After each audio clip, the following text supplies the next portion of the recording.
Hello, everybody. I am back.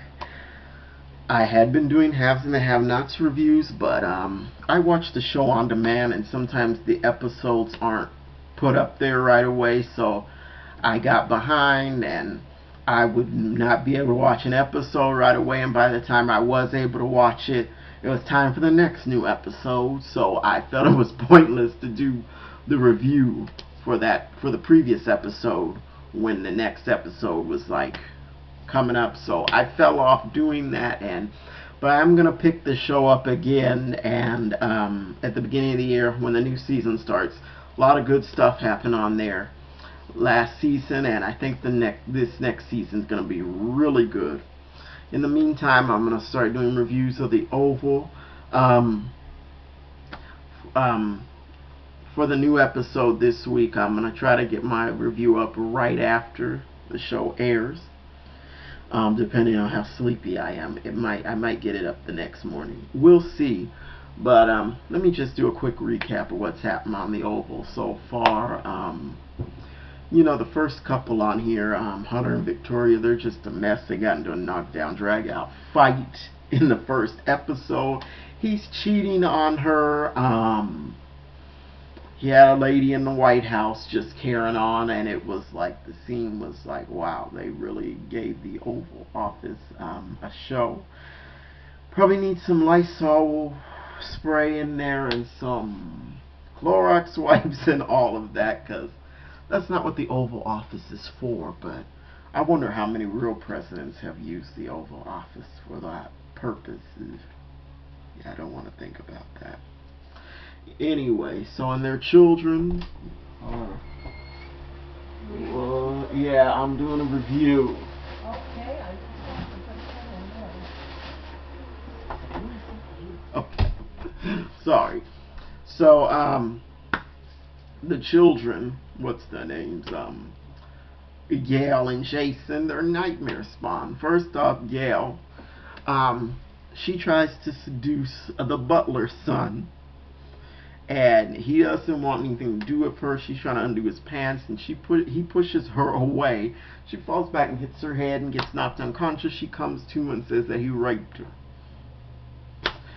And but Gail's mother, she knew that that was a lie once Gail refused to take the rape kit, and she shut that down. And Barry, the butler's son, got let go. Now the butler's son, well, let me get into the first family son. He's just a real pervert, and he's perving on this maid. In the first episode, he asked his sister if she wanted his help getting dressed, and she said no, go away. But he's really perving on this maid. He's asking her weird questions. He's asking her for mouthwash, and she wanted to get him some, I guess, from wherever they keep that stuff. But he said, no, I'm sure it's in the bathroom. Just go look. She goes in the bathroom, looks. Then when she comes back out, he's taking his shirt off, and it's just like trying to entice her or whatever. But she's not interested. You can tell she's creeped out by him, but trying to keep her cool so she can keep her job. And I'm jumping all around all over the first 4 episodes, so bear with me here. And I think that's pretty much the first family, the condensed way to talk about them. Now let's talk about the Butler's family. So the Butler's family is there's sort of, I guess, low to middle income, that sort of family, working class. But anyway, so the butler's son, he has a daughter by a woman that's in a cult. She has the full garb on. Her name is Ruth, and she wanted to see her daughter. Barry said, no, you can't see her. You're in this cult, the Rakadushi's out of. He just doesn't want his daughter around that mess, and that's understandable.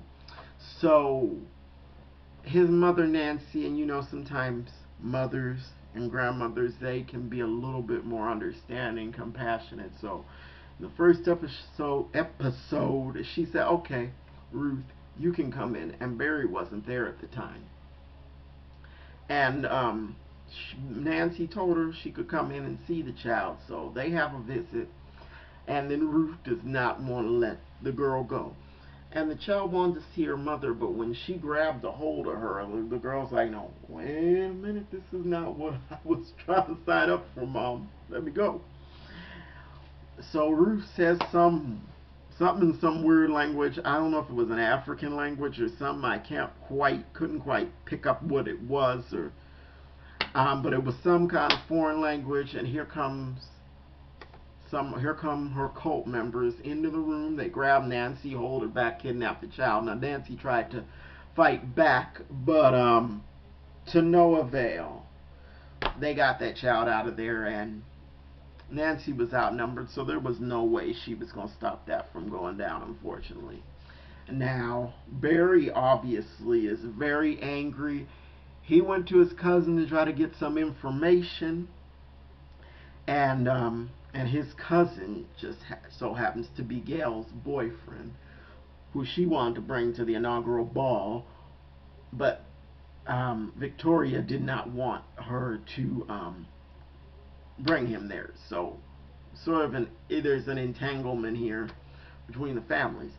So Barry went to his cousin trying to find out information about the Rakadushis. He didn't want to tell Barry anything about these people because they're crazy. Even the police are scared of them. Because we saw police was like, maybe we don't, they were acting like, no, we don't mess with them. I'm like, come on, you're the police. You're not supposed to be afraid of anybody because you're to protect and serve. And so he gets into a tussle. Barry gets into a tussle with his cousin. He ends up getting a gun from one of his cousin's associates or gang members, and his cousin had given him a bogus address for the Rakadushis, and so the cousin calls Barry's father, who's the butler. He clues him in. Okay, he's got a gun and all that, and he obviously doesn't want Barry to get into trouble. So the father tries to talk Barry down, and he tries to get the gun away from him, but it goes off, and that was the cliffhanger of one of the episodes, but apparently that was a red herring, because neither one of them got shot, and the bullet just went into a random house. Ooh, excuse me. So Barry has a girlfriend. He's being very, he was giving her a lot of attitude in the last episode. He didn't want to give her the car so she could get to work. And it really was not her fault. And Nancy just said, oh, take my car. You know, there it is again. Mothers try to, you know, keep the peace and, you know, all of that. And so his girlfriend, I think her name is Sharon. I think that's it. So she works at a pharmacy.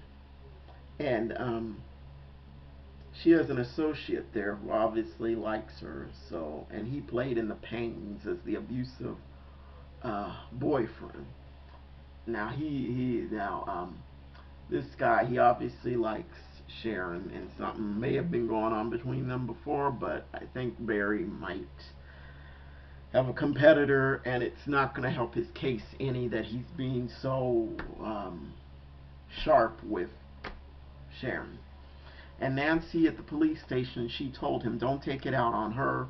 I'm the one who made the mistake. And she just, so basically it's like, okay, talk it out. And so he lets her know that he was obviously upset about that. And so while they're at the police station, the detective brings out some photos and says, okay, the detective asked some questions about Ruth's tattoo and all that. And so the detective brings out these pictures.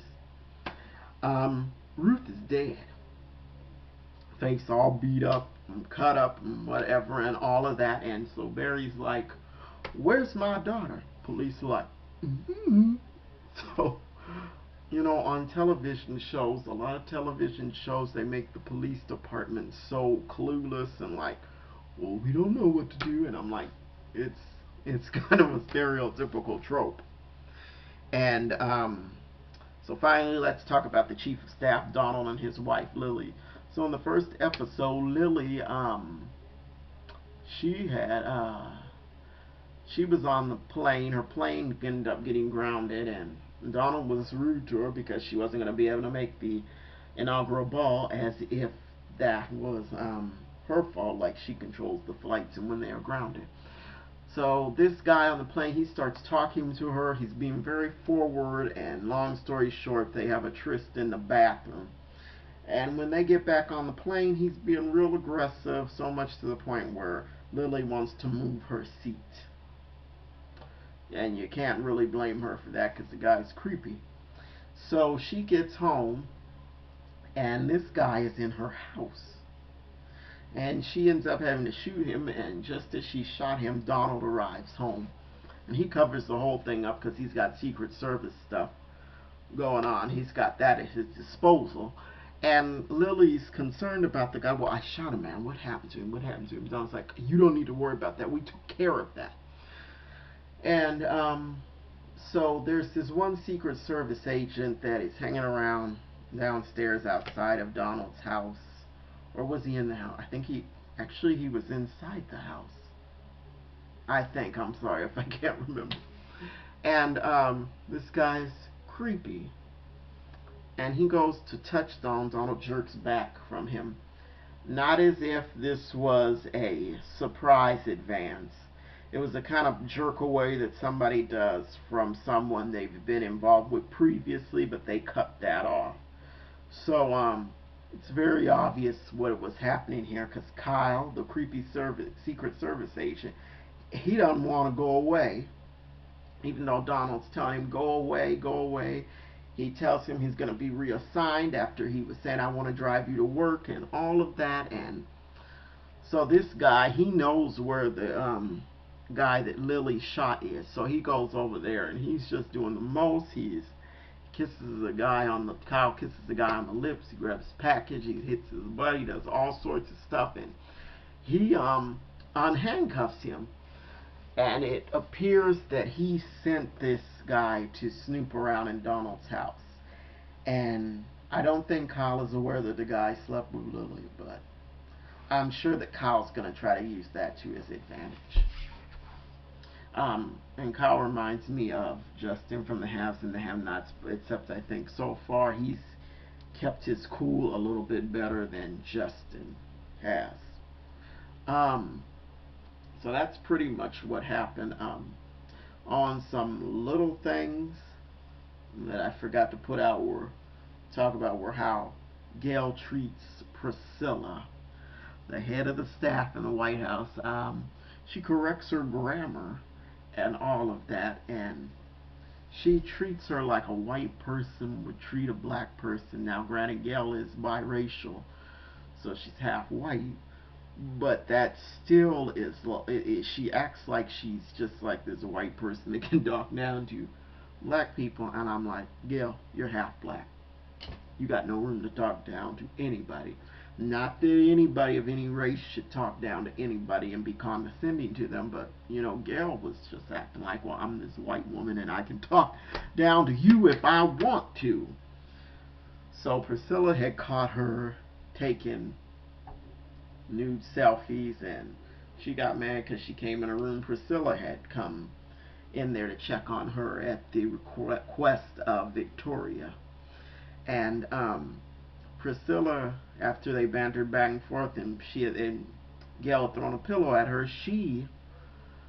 Priscilla got to mention Emmett Till, and Gail's like, tries to pretend like, I know who that is, and she didn't, because after Priscilla leaves, we see her look it up on her phone to find out who Emmett Till is. But I was glad they put that in there, because that's a story that everyone should know, and that those who do know it should never forget, because that was just like a horrible, horrible tragedy and a part of our history that we should never repeat again. And let me make sure I got everything. Oh, and that's right. Hunter fired Richard the butler because he was just like, oh, well, your son's going to pay for what he did to my daughter. But Victoria shut all that down. She pretty much forced the truth out of Gail in front of Hunter, and Gail's like, she has this like busted look, like she can't say nothing. And So there was the truth, and Hunter looked kind of dumb because he was sticking up for Gail and she had lied. So that was the Oval so far. And when this week's episode airs on Wednesday, yeah, I'm gonna have my review up. Hopefully right away, and if not right after the episode, I'll have it up on Thursday morning. So thank you for watching. Remember to subscribe and like this video. And if you feel like it, leave a comment below, and I will see you next time. Deuces.